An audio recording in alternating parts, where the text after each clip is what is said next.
DZMM Balita ngayon. Trabaho, panalo! May trabaho ka na ba? Hanap mo ba'y matatag na kinabukasan? Ito ang programang para sa inyo.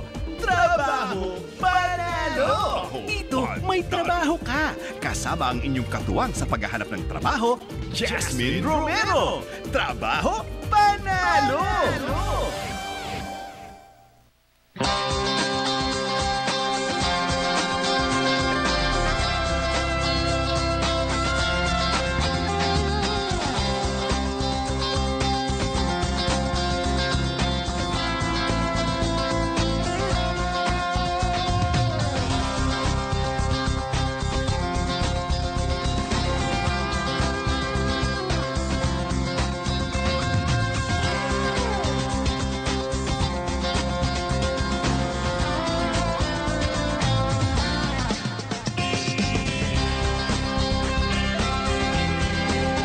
Good morning!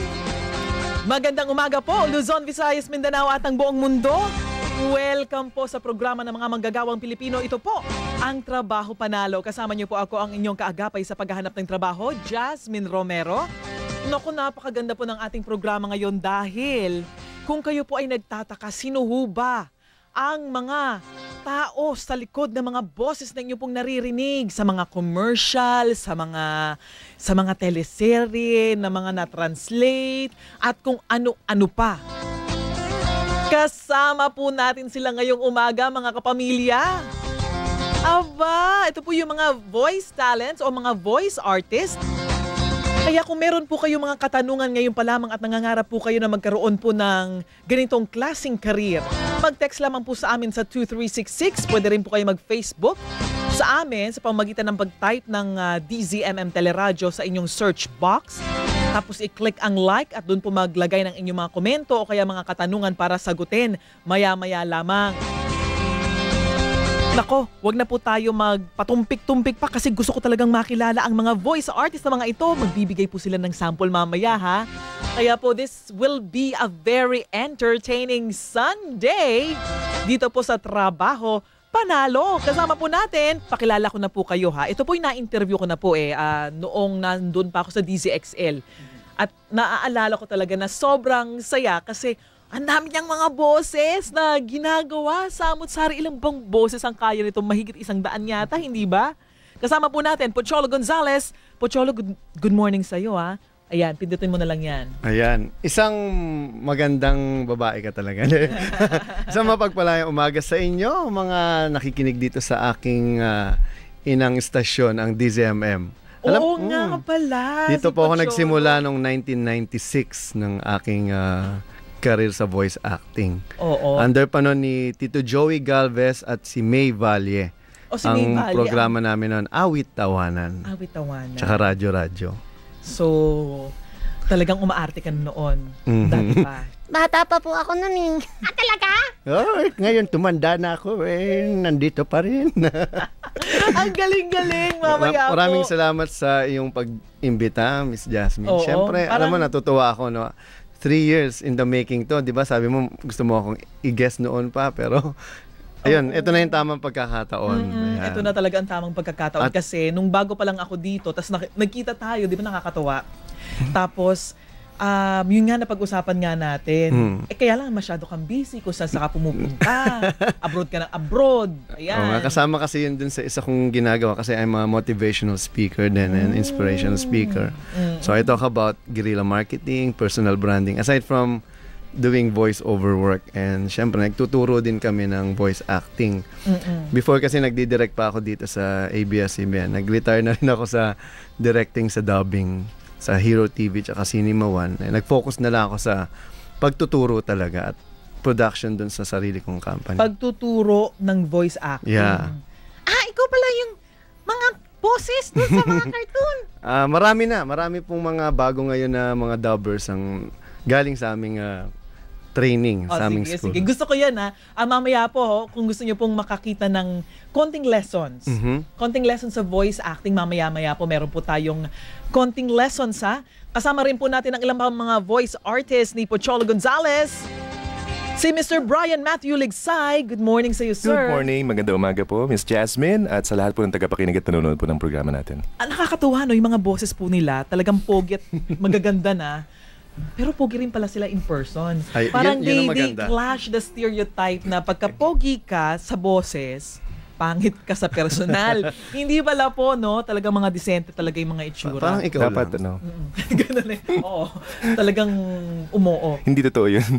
Ano hindi totoo? Hindi totoo na pag maganda boses mo, pangit ka in person. Hindi pwede yan. Hindi. Mabait naman ng Diyos. Oo. O, kasama rin po natin si Mr. Brian Matthew hindi, na-introduce ko na pala kita. Kasama rin po natin si Luciano Kilapio IV. Wow. Good morning! Good morning po. Magandang umaga and thanks for having us here. Sa mga nakikinig po sa radyo, maganda po ang boses niya, no? Pero ang itsura niya po para siyang rockista. Yeah. Oo. Hip-hop action mo. Ay, talaga? Mas hip-hop ba? Okay. Kasama rin po natin si...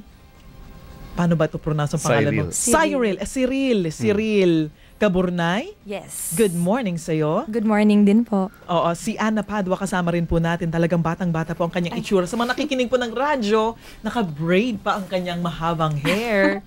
Good morning po. Good morning. And last but not the least, kakapasok lang po niya. Ang pangalan niya po, Cholo. Sige na, ikaw Patrick. mag-introduce. Carlo Patrick Torres. Yes, hi. Good morning. Ito naman, para namang commercial model, lalo na ang buhok, wavy. Salamat po. Model po talaga. Model talaga. Hindi lang halata. Ay, hindi lang halata. Model Okay. talaga. Sige po, pagpapatuloy po natin ang ating usapan, meron lang pong isang balita. Ipapasok ko lamang po ito,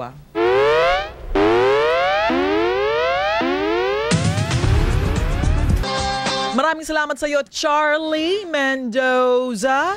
Nagbabalik po tayo. Ito po ang Trabaho Panalo. Ang ating pong pag-uusapan ngayon ay ang mga mukha sa likod ng mga boses.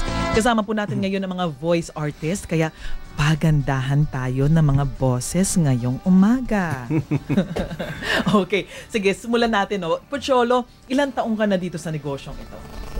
Nagsimula ako nung 1996 pa. 1996. Dito Gawa ka na talaga rin sa ako DZMM. dito sa DZMM. Actually, kami na, nakipag-compete. Merong tinatawag kaming programa yung radyo-radyo. Radyo-radyo, oo. Radyo-radyo pa nun. Tapos competition siya merong voice acting competition nun. So, ako yung nag-champion dun sa isang buong season nun. Kasi mga 4 na season ang ginawa namin, la Tita Joey at ni Tita May. Tapos doon nagdi-discover ng mga bagong voice artist. So hanggang sa naging dubber din ako sa mga anime, yung mga Bubu Chacha. Kung napapakinggan yung magandang araw sa inyo, ako nga pala si Chacha, Bubu Chacha. Yan yung aso na naging kotse. Tapos yun sila Parang si Kito Maching. Cyborg Kuro-chan yung Ako nga pala, Cyborg Kuro-chan. Umanda kayo sa akin. Itong pari sa inyo. yan gano'n. Bang, bang, bang, bang. Yun, medyo mga sikat na mga anime yun. Oo. Tapos So ikaw pala yun, napapakinggan ko. Parang hindi lang yata yung... Marami kang ginawang anime. ako marami po. Kasi parang halos Mga pareho yung hundreds. boses eh. Oo. Tapos ano po, napansin ko, araw-araw may tumatawag sa telepono na tatanong, paano ba maging dubber or voice talent? Eh sabi ko, yung mga sumasagot sasabihin, mag-send ka na lang ng resume mo sa HR ng ABS. It doesn't work that way. So, Uy, ginawa ko yun bago pa ako talaga pumasok ng seryoso sa radyo. Kasi yun ang sinasabi rin sa akin eh. Uy, may boses ka, ipasok mo yung boses mo doon sa mga voice talent agencies. Pero resume lang talaga na ipasa ko. Wala na nangyari. So, nangyari po, na-realize ko yung need sa training kasi mahirap po, parang pagdodoktor yan, hindi ka pwede maging doktor nang hindi ka naman nag-aral ng pagdodoktor. So, ginawa ko, pinrofessionalize ko yung industry. So, one day, na-meet ni Peter, yung technician natin yan, sound technician natin. Si Hi Brian, Peter, sa isang, kaway ka naman dyan. sa isang voice-over, may event, na-meet niya si Brian. Actually, si Brian, nakasama ko na siya sa isang drama noon. Matagal kami hindi nakita. So, in-invite siya ni Peter hanggang sa nagkausap kami.